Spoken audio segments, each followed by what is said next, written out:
محمد زبیر صاحب، آپ بھی وکٹم رہے ہیں جنرل فیض کے. کچھ چیزیں تو آپ نے اس وقت بھی شیئر کی، آپ بڑے اس سے بھی گزرے، اسٹریس سے بھی گزرے.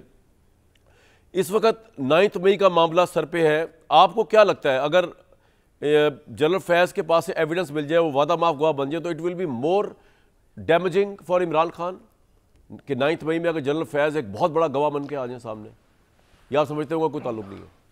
اچھا، ایک تو آپ ظاہر ہے میڈیا کے گرو ہیں، اتنے پرانے ہیں، لیکن میں آپ کو ایک مشورہ ضرور دوں. جو آپ اینگلنگ کر رہے ہیں وہ ساری عمران خان کو ڈسکریڈٹ کرنے کے لیے کر رہے ہیں. پرابلم میں آپ کو ابھی بتا دوں، سجیشن ہے میری کہ عمران خان اس سے اور زیادہ پاپولر ہوگا. سو یہ کسی پر ان کے سپورٹرز پر کسی پر یہ اثر نہیں کرے گا کہ جی ہمیں بات اگر کرنی چاہیے تھی، سینٹرل فگر تھے جنرل فیض حمید، اور ہم کر رہے ہیں کسی طرح سے امپلیکیٹ کرنے کی کوشش. مجھے آپ ایک سوال کا جواب دیں، جنرل فیض حمید کی نواز شریف سے کیا ذاتی دشمنی تھی، یا جنرل فیض حمید کی میڈیا سے کیا ذاتی دشمنی تھی؟ یہ دشمنیاں تو عمران خان کی تھی. وہ پرویز الہی بھی بتا رہے ہیں کہ ان کو تو بدلہ لینے کی ان کی فطرت ہے. بالکل. تو ان کا فیض حمید تو انسٹرومنٹ تھا نا اس کا عمران خان کا. ایک نہیں جو آپ پروموٹ کرنے کی کوشش کریں، میں ایک ظاہر سی بات ہے، سب سے زیادہ اگر پاکستان میں انسٹیٹیوشن جو وہ ہے جس کو سارے پاکستان مانتا ہے کہ پاکستان آرمی جو ہے وہ ایز این انسٹیٹیوشن، ان کی جو ایک جو پروفیشنلزم ہے اس کو سب مانتے ہیں. اب جو مجھے سمجھ نہیں آتی آپ سب کی کہانی میں، وہ یہ نہیں سمجھ آتی کہ 2017 کا ایک واقعہ آپ نے بھی بتایا ہوگا، جو ہم نے پڑھا ہے، اور میرا خیال ہے وہ صحیح بھی ہے، کہ 2017 میں ایک ہاؤسنگ سوسائٹی کے حوالے سے جنرل فیض کی انوالومنٹ تھی، اور کس طرح سے انہوں نے زبردستی پیسے لینے کی کوشش کی، اور جو بھی اپنے عہدے کا غلط استعمال. He was a 2-star general at that time. ٹھیک ہے جی. اب وہ اتنا بڑا ایک واقعہ ہوا، اور انسٹیٹیوشن کو بھی پتا ہوگا، اگر نہیں پتا تو میں نہیں ماننے کے لیے تیار. اس کے بعد وہ پروموٹ ہوتے ہیں 3-star جنرل. آپ ایک صاحب کا دفاع کر رہے ہیں اور بار بار کہہ رہے ہیں کہ جی ان کا کوئی تعلق نہیں تھا. 3-star جنرل بنایا، پھر ان کو ایڈجوٹنٹ جنرل بنایا، پھر ان کو ISI کا چیف بنایا. ISI کا چیف بھی اتنی پرولونگ، آپ نے کہا آخر میں ان کو ایک دم سے خیال آیا جنرل باجوہ کو، اور پھر اس کے بعد ان کو جو بھی موو کیا ایز کور کمانڈر.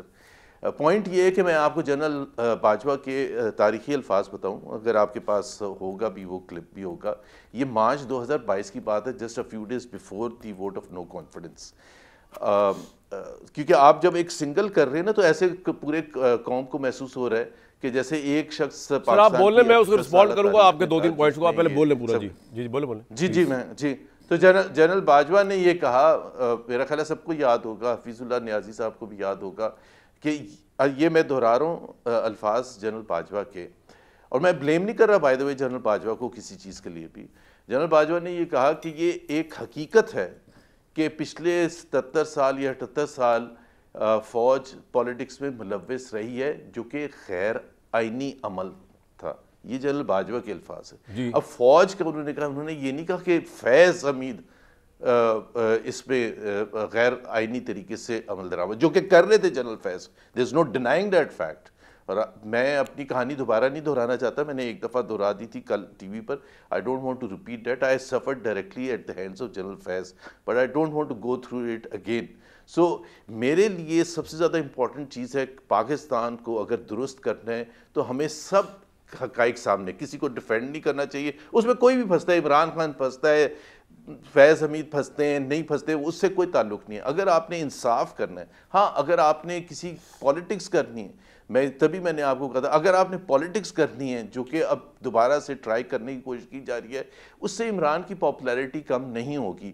مئی 9 کا جہاں تک تعلق ہے، جو آپ نے کہا، اور آپ نے صحیح کہا کہ ISPR کی اس میں پریس ریلیز میں ایسے ہی ہے کہ اس کا محسوس ہوتا ہے کہ وہ سب ہونا ہے. لیکن مسئلہ میرے لیے یہ ہے کہ وہ ملٹری کورٹ میں ان کا ٹرائل ہونا ہے جنرل فیض کا، اگر مئی 9 کے حوالے سے ابھی اور جو بھی ہوگا. اور عمران خان کے لیے اگر اس میں امپلیکیٹ کرنے کے ہوگا تو عمران خان کا سویلین کورٹ میں ہوگا. تو how will the two be manage together? کہ یہ تو نہیں ہو سکتا سویلین کورٹ میں کہا جائے کہ جی ملٹری کورٹ میں جنرل فیض نے یہ کہا تھا کہ عمران خان بھی انوالو تھے.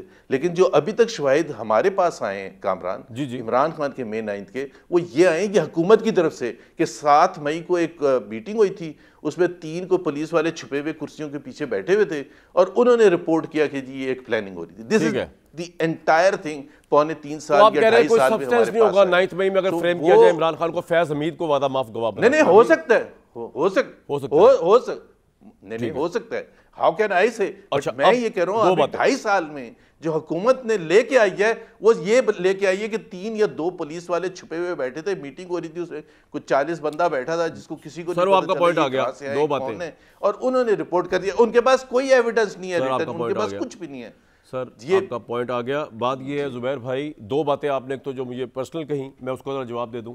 آپ نے کہا کہ میں کوئی اینگلنگ کر رہا ہوں اور میں کسی کو پروموٹ کر رہا ہوں اور اس سے عمران خان کی پاپولیرٹی کو, sir who gives a damn to any one's popularity? میں نے نہیں کہا, میں نے کہا آپ یہ جو کر رہے ہیں اس سے اور پاپولر ہوگا. سر سن تو لیں, مجھے آئی گیو اے ڈیم, وہ کیا ہوتا ہے یار, مجھے سے کیا ہے, میں نے اپنی قبر میں جانا ہے, اگر کوئی چیز مجھے سچی لگ رہی ہے تو عوام پاگل بھی ہو جائے کسی کے لیے تو مجھے اس سے کیا فرق پڑتا ہے سر؟ عوام افتخار چودھری کے لیے پاگل ہوئی ہوئی تھی, میں کہا تھا جعلی موومنٹ ہے, اس سے مجھے کوئی فرق نہیں. آپ جب نون لیگ میں تھے تو آپ کی پاپولر ترین حکومت تھی پنجاب میں. میں نے یہاں سے ثانیہ مالٹون کی رپورٹ, پاپولر لوگوں کے خلاف تو جہاد کرنا میرا عین فرض ہے, میں پیدا اس لیے ہوا ہوں. آپ کی گورنمنٹ کے خلاف میں نے پورا جہاد کیا جس وقت آپ نون لیگ میں تھے. ثانیہ مالٹون کے میں نے بینڈ بجا دی آپ کی گورنمنٹ کی. عمران خان نے جب بزدار کو اپوائنٹ کیا اس کی بینڈ بجاتے رہے. مجھے آپ کو پتا ہے آرمی چیف نے بلا کے ڈانٹا جنرل باجوہ نے, جب ایک پیج چل رہا تھا. انہوں نے کہا کہ تم را کے ایجنٹ ہو, کہ تم عمران خان کی اتنی صاف ستھری گورنمنٹ کو چلنے نہیں دے رہے 8 سے 9, تم روز تم نے اٹھا. میں نے کہا سر آپ کی عزت اس لیے نہیں کرتے کہ آپ کے ہاتھ میں ڈنڈا ہے, آپ کی عزت اس لیے کرتے ہیں کہ آپ پولیٹیکلی نان کانٹروورشل ہوتے ہیں. آپ نے ایک عجیب سے بندے کو, ایک بندے کے ساتھ پورے ادارے کو لگا کے پورے ادارے کو کلاؤڈڈ کیا. یہ میں نے کہا جنرل باجوہ کو, he was then army chief. تو مجھے کسی کو پروموٹ کرنے کی اینگلنگ کی ضرورت نہیں ہے. جس دن لگے گا گلا بہت بند ہو گیا, اسے ریزائن کر کے چلے جائیں گے گھر. میرا کوئی ایسا مسئلہ نہیں ہے سر کہ میں کسی کو پروموٹ کروں, اور عمران خان بھلے پاپولر ہوتا رہے اس بیانی سے. میں آپ کو گواہی صرف دی ہے کہ یہ صرف یہ کہہ رہا تھا کہ وہ پاپولیرٹی میں اضافہ کریں گے. سر وہ بلال اظہر کیانی صاحب کو فرق پڑے گا نا, میں الیکشن میں تھوڑی کھڑا ہو رہا ہوں عمران کے خلاف. دوسری بات آپ نے ایک بات کہی جو فیکچولی غلط ہے. آپ نے کہا کہ جی آرمی چیف, ISI کا چیف جو بنایا جنرل فیض کو وہ باجوہ نے بنایا, جنرل باجوہ نے. سر یہ فیکچولی غلط ہے. عمران خان کو جب پتا چلا کہ ان کی بیوی اور ان کی فیملی, آپ نے لکھا ہے, میں نے نہیں کہا, میں نے سوری سر میں نے یہ کہا, آپ نے کہا نا سر, نہیں سر نہیں, سر میں نے سن لے, میں نے کیا کہا سر, سن لیں میں نے یہ کہا کہ وہ 2 سٹار تھے جب 2017 میں یہ واقعہ ہوا تھا, اور اس کے بعد جنرل فیض کو 3 سٹار بنایا تھا. میں نے تو جنرل باجوہ کا نام بھی نہیں لیا تھا. ٹھیک ہے, لیکن DGI تو آپ کو پتا ہے جنرل عاصم منیر اگر اپنے 3 سال پورے کر لیتے تو جنرل فیض لگتے ہی نا DGI. وہ تو انہوں نے ان کو کرپشن کے ثبوتوں کو ہضم نہیں ہوئے عمران کو. بہرحال میں آگے چلتا ہوں, آپ کا پوائنٹ آ گیا. آپ نے کہا آپ کا جو مین پوائنٹ ہے وہ یہ ہے کہ جتنا ڈسکریڈٹ کر دے حکومت یا جو بھی کرنا چاہے, اس سے کوئی فرق نہیں پڑے گا عمران خان کی پاپولیرٹی کو.